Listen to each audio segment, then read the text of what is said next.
लोक आस्था के महापर्व छठ का तीसरा दिन अस्ताचलगामी सूर्य को अर्घ्य देने का पावन अवसर सोमवार को पूरे बांका जिले में श्रद्धा, भक्ति और उत्साह का अद्भुत संगम लेकर आया। विशेषकर मंदार हिल की पवित्र तराई में आस्था का जनसैलाब उमड़ पड़ा। हजारों श्रद्धालु, महिलाएं, पुरुष और बच्चे पारंपरिक वेशभूषा में सज धज कर घाटों पर पहुंचे और डूबते सूर्य को अर्घ्य अर्पित किया।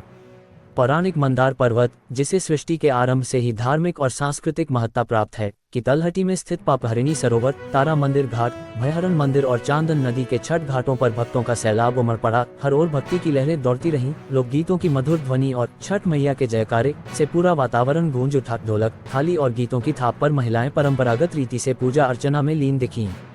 शाम के समय जब सूर्य धीरे धीरे अस्ताचल की ओर बढ़ा, तब घाटों पर एक अद्भुत दृश्य देखने को मिला। श्रद्धालु जल में खड़े होकर दीप जलाते हुए भगवान भास्कर की आराधना करने लगे। सरोवर की लहरों पर तैरते दीपों की रोशनी से पूरी घाटी दिव्यता से आलोकित हो उठी। चारों ओर सिर्फ आस्था और विश्वास का प्रकाश फैला था। इस मौके पर बांका के जिलाधिकारी नवदीप शुक्ला और पुलिस कप्तान उपेंद्रनाथ वर्मा भी श्रद्धालुओं के बीच पहुंचे।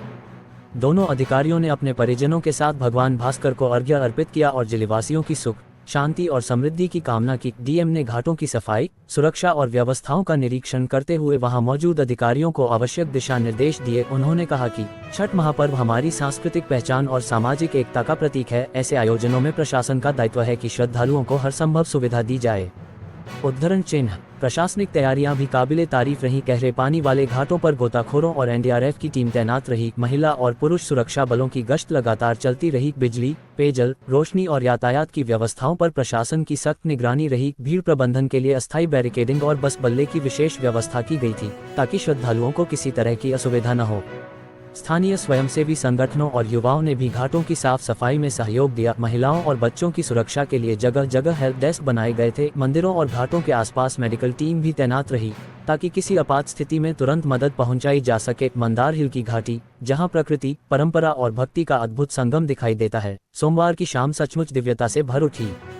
ढलते सूर्य के साथ जब आसमान सुनहरी आभा से रंगा और श्रद्धालु हाथ जोड़कर छठ मैया से आशीर्वाद मांगने लगे, तो वह दृश्य भाव विभोर करने वाला था। अब मंगलवार की भोर में उदीयमान सूर्य को अर्घ्य अर्पित कर यह 4 दिवसीय महापर्व संपन्न होगा। इस वर्ष का छठ पर्व न केवल धार्मिक आस्था का प्रतीक बना, बल्कि मंदार हिल की वादियों में संस्कृति, श्रद्धा और सामाजिक एकता का जीवंत उदाहरण भी प्रस्तुत कर गया। मंदार की तराई में उमड़े इस आस्था के सागर ने एक बार फिर यह साबित कर दिया कि बिहार की पहचान उसकी परंपराओं, संस्कृति और लोक श्रद्धा में ही बसती है, जहां प्रकृति, परंपरा और विश्वास मिलकर रचते हैं एक अद्भुत आध्यात्मिक दृश्य।